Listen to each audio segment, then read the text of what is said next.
So, progressing to the next president in the 1920s, you have Calvin Coolidge, who takes over after Harding dies in 1923. Now, Calvin Coolidge was, he was actually in New Hampshire when Harding died, and he was inaugurated into office. He took the oath of office with his father, who was a preacher.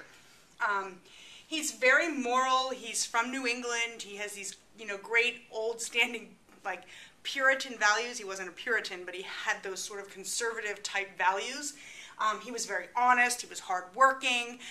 He was not the greatest president in the world. He didn't have fantastic leadership skills. He was very laissez-faire in his beliefs. Hands off, let it go. Now, where do we stand as far as everything else goes during his administration? Yikes. He'd run the country for about 5.5 years, is his term after he's elected. So, farmers are facing difficulty. We've talked about this already. The fact that prices are depressed, they're down from where farmers thought they should be because of the whole supply and demand thing. They have new machinery. All their machinery now in the 1920s is gas run. So they've had to change over from, the mule and the bull and the horse to gas run machinery, which means they had to take out loans from the bank in order to buy all these new tractors, and they were sort of hoping that things would be good economically for them so that they didn't fall into increased debt and depression and so forth, but that turns out not to be the case. The farmers they're really being tried here economically during the 1920s. There are a couple of things that the government tries to do for them to help the farmers out. One is the Capper-Volstead Act, and that exempted farming market cooperatives from any antitrust legislation. So any antitrust legislation did not apply to farming cooperatives in the United States under this act. That was fine. Everything worked, okay, as far as going through Congress. The McNary-Haugen bill, however, this is where the government promises that they will buy all of the farming surpluses, the surplus crops, and they will sell them abroad to Europe, who needed the food, and all would be well and right with the world. Well, Coolidge says, no dice. I'm vetoing this bill because it's too much like a handout to the people, and we don't do handouts because we are laissez-faire, okay? So that bill never goes through. Next, in the election of 1924, you're going to see the Republicans renominate Coolidge because they'd be fools not to. He's already the president. We might as well go with him. And so his mantra, his sort of campaign slogan was, "Keep cool with Coolidge." It's clever, huh? And the Democrats, they're split all over the place. They don't know if they want a wet candidate or a dry candidate, referring to prohibition. They didn't know if they wanted fundamentalists or modernists, referring to religion. They didn't know if they wanted an urban person or a rural farmer type person to run. They didn't know what they wanted. So the Democrats are really split, and after many, many ballots, they come up with, and I think it was about 130 some ballots they throw at the primary convention. They come up with John W. Davis. He's about as bland as his name. So there's nothing really to put out there for the people to go for and vote for as far as John W. Davis goes. The Progressives were led by Robert La Follette, this guy who keeps reemerging from Wisconsin. The Progressives just don't go away. William Jennings Bryan stayed around forever, so does Robert La Follette. And he's going to be supported by farmers. He's going to be supported by organized labor, the unions, the AFL. They all love La Follette, okay? Now, Coolidge is reelected. He wins in 1924, but the question is, what's his foreign policy? Because it seems like it's all over the place.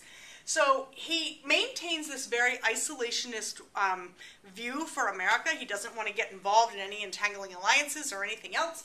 And then the international debt is the, spelling, Brinson, spelling. The international debt is really the bone of contention during Coolidge's administration because it's so huge, and from all the countries that were involved in World War I, and it really plagues us as a nation as to what do we do? Do we help? Do we not help? Do we get involved? Do we not get involved? I mean, if we're isolationists, do we get involved? So pre-war, the United States was a $4 billion debtor nation, which means we owed $4 billion to other countries. After the war, we were a $16 billion creditor nation. In other words, countries owed us $16 billion. And then after the war, on top of that, we give away another $10 billion to the Allies to help them in their rebuilding efforts. So the question becomes, from England and from France, they call on the United States to forgive their foreign debts. You should forgive our foreign debts. You should wipe the slate clean. We don't owe you a penny. And when we pressed them and said, why shouldn't you pay your foreign debts? Their response was, well, we lost tens of millions of men in the war and in the flu epidemic afterwards. We're done. We've paid our debt. You gave us money in return, but you didn't lose but maybe 100,000 men. So therefore, the slate should be wiped clean because we gave with our lives. The other reason they say that we should forgive their debt is because they're the reason our economy boomed prior to the 1920s and continued to boom afterwards, because they needed to buy stuff from us for the war effort. That's reason number 2, we should forgive the debt. And the final reason, reason number 3, is that because of our increased tariff now, up at almost 38%, they can't afford to buy anything from us. So we should naturally forgive the debt because they can't afford to compete with us now. And they can't sell their goods over here in our market because our tariff is so huge, nobody's buying their stuff. So they don't have any money to repay the debt with. Okay? We did not go for those arguments. We did not agree that we should forgive their debt. Now, Germany. Germany's facing $32 billion in reparation payments. Did you all get that? $32 billion? Wow, that's a lot of money. So how do they possibly pay that off? Well, they can't. It was impossible for Germany to pay off that kind of reparation.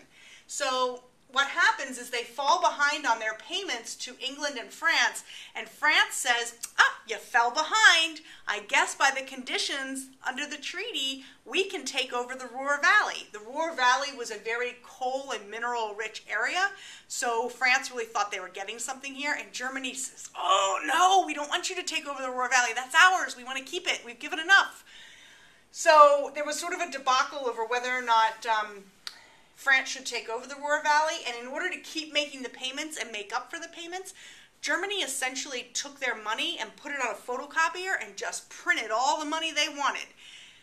Well, the problem with that is it causes massive inflation. And so in 1923, a loaf of bread in Germany cost $1.2 million. Well, everybody had all this money laying around because they had turned on the photocopiers and just gone crazy.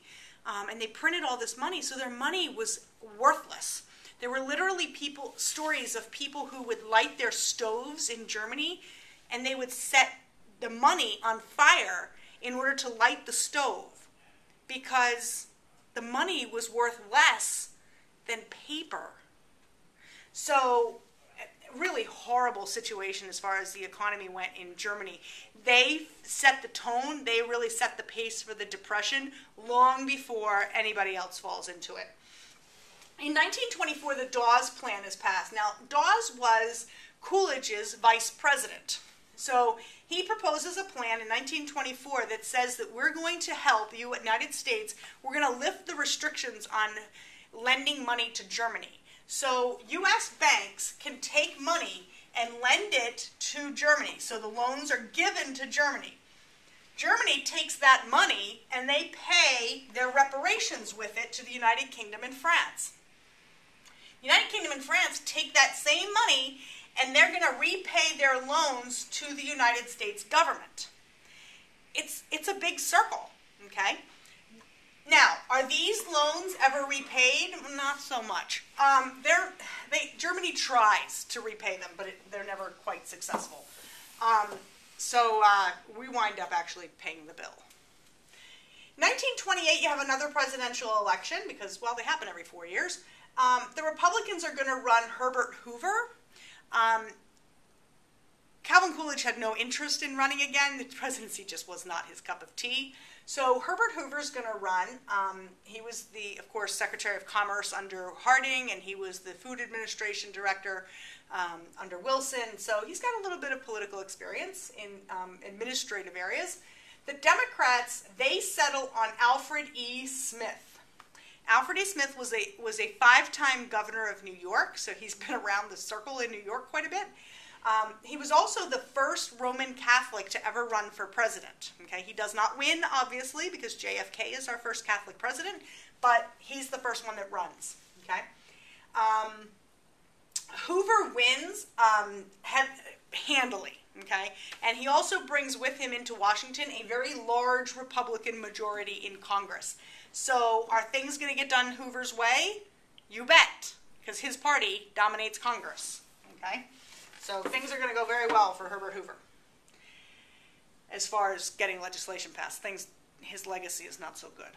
So labor and farmers, these are the groups, the unorganized labor, unskilled labor, and the farmers are the groups that first feel the effects of the Depression.